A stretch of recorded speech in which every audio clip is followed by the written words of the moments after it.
Myth number one. Everyone with Tourette syndrome blurts out obscenities, which are curse words. That's false. That is actually called corporalia, which is the involuntary use of obscene language that affects approximately only 10% of the Tourette's community and population.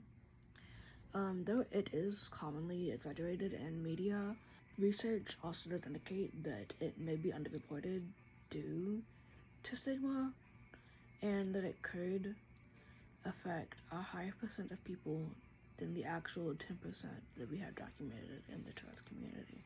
Myth number two, everyone with tics has Tourette's. That's false. I will say this though, to have Tourette's, you need tics, but you don't need Tourette's to have tics.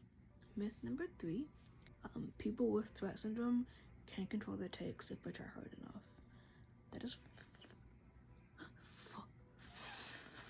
fuck. That's false. Tics are involuntary, just straight across the board, they're all involuntary. Tics arise from altered brain function. While some individuals may temporarily suppress tics, this often requires significant effort and is not sustainable. Therapies can help manage tics, but will not cure them. Myth number four.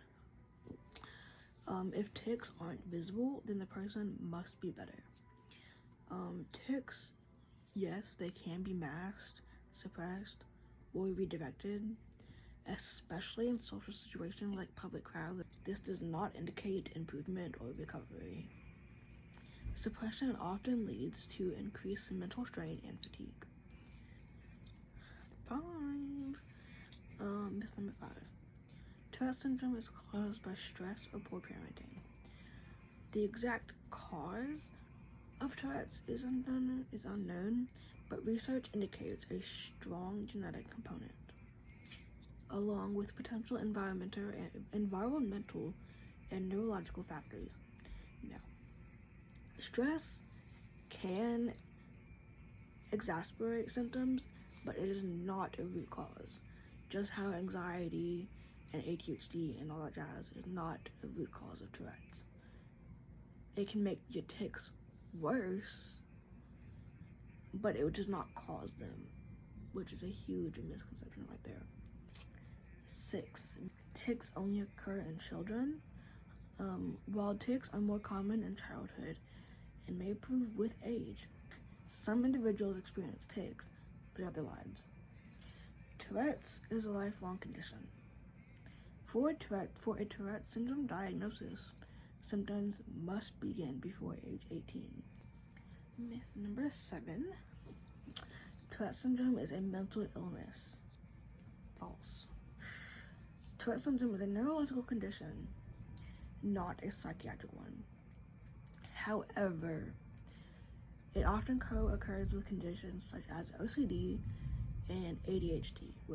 Myth number 8. People with Tourette syndrome are less intelligent. No, that is false. It's a myth. It's wrong. It's wrong. Tourette's does not affect intelligence. Some individuals may face challenges due to co-occurring conditions like learning disabilities or ADHD. But with proper support, they can excel academically and socially. Myth number 9. People with Tourette syndrome can't lead successful lives. Many individuals with Tourette syndrome thrive in their personal and professional lives. With the right support, people with Tourette syndrome have achieved success in fields like medicine, sports, the arts, and beyond. Number 10. Tourette syndrome is more common in certain ethnic groups, which is false. Tourette syndrome occurs across all racial and ethnic groups at similar rates. Not the same, not different, similar. Yeah, that's all I got.